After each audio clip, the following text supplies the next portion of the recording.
The pathway to citizenship that President Biden is proposing is really the headline and the hallmark of his vast immigration plan. It would be the first large-scale amnesty type program to be instituted since the 1980s, since Ronald Reagan was president.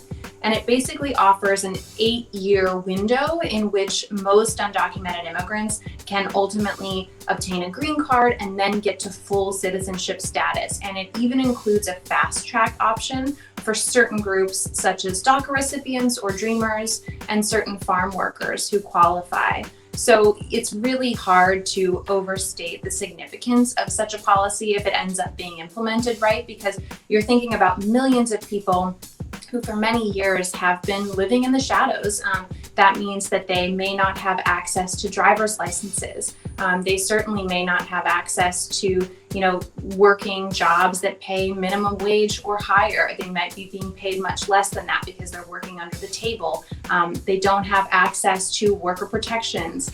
If they're college students in certain states, they don't have access to in-state tuition, which means their education costs much more. And so you can see how really getting to legal status completely changes the life of the person who gets it, but also their family, also their spouses, their children, and even their extended family. So it's a very big deal.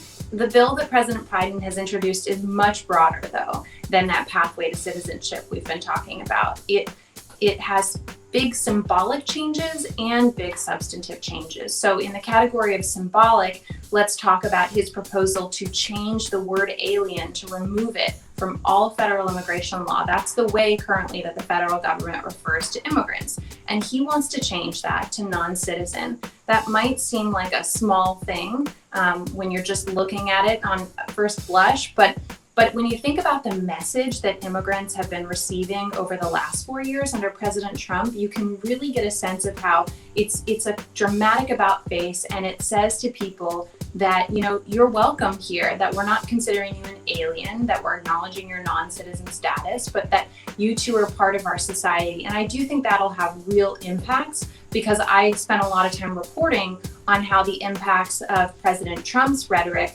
really shaped people's lives and decisions. They avoided going to the doctor. They avoided leaving the house if they ever could do so, because they didn't want to run into this apparatus that they really felt and got the impression was looking out for them at all times to try to deport them. So that's a big symbolic change that President Biden is proposing. So noticeably absent from President Biden's proposal about immigration reform is any discussion at all of street arrests, of basically, Immigration and Customs Enforcement, ICE, going after people in American communities who are undocumented with the goal of arresting and deporting them.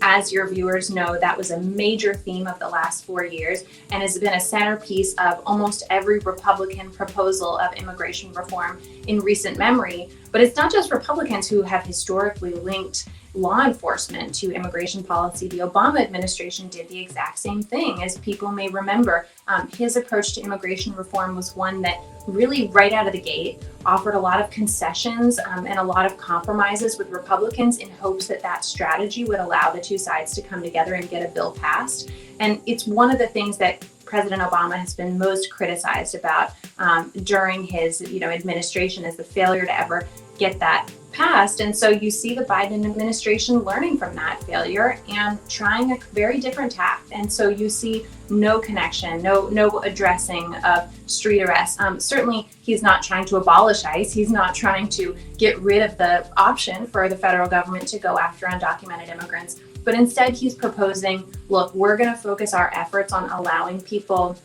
who don't have vast and serious and recent criminal records. We're going to try to get them legalized so that they can be fully incorporated into society. And we're going to reserve deportation for people who have shown very clearly in a recent way and in a very serious criminal way that he doesn't believe that they deserve to stay in the United States. I think the fact that President Biden has introduced this very sweeping and aggressive plan for immigration reform within his first days in office shows that he sees an opportunity here to build a legacy as president, to try to overcome a challenge that administrations, Democrat and Republican, have failed to do for the last several decades, he sees an opening and he wants to make a change. It's a change that's been called for a very long time. And that call has become only more rousing, more fervent in the last 4 years because of how aggressively President Trump moved in the opposite direction of what the majority of Americans actually want when it comes to immigration reform.